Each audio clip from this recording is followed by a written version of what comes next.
भूतिया जंगल पार्ट 3 खूनी अमावास।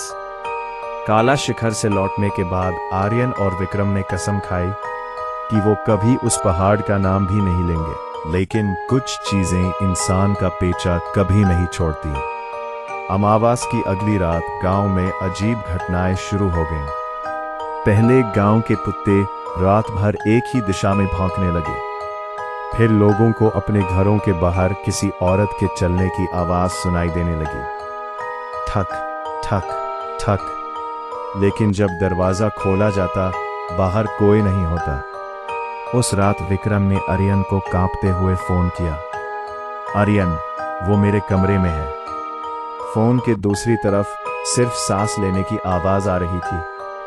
फिर एक धीमी और खुरदुरी आवाज सुनाई दी, तुम दोनों बच नहीं सकते।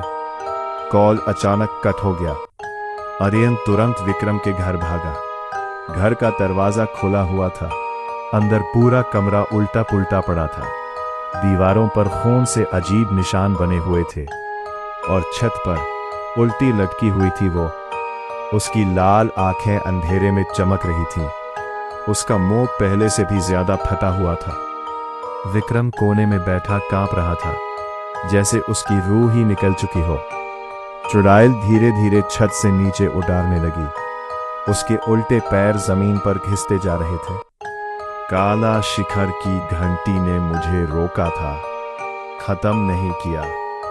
अचानक पूरे घर की लाइट्स बंद हो गई। अंधेरा, सिर्फ उसकी हंसी, हा हा हा हा। आर्यन ने जल्दी से अपना लाइटर निकाला, लेकिन इस बार आग जल ही नहीं रही थी। तभी विक्रम अचानक खड़ा हुआ। उसकी आंखें पूरी काली हो चुकी थी और वो धीरे से बोला, अब वो मेरे अंदर है। आर्यन का खून जम गया। विक्रम ने अमानवीय स्पीड से आर्यन का गला पकड़ लिया। पूरा कमरा हिलने लगा। खिड़कियां अपने आप टूट गईं। तभी बाबा रुद्रनाथ वहां पहुंच गए। उन्होंने एक पुराना मंत्र पढ़ना शुरू किया और लोहे का त्रिशूल विक्रम के पास जमीन में गाड़ दिया।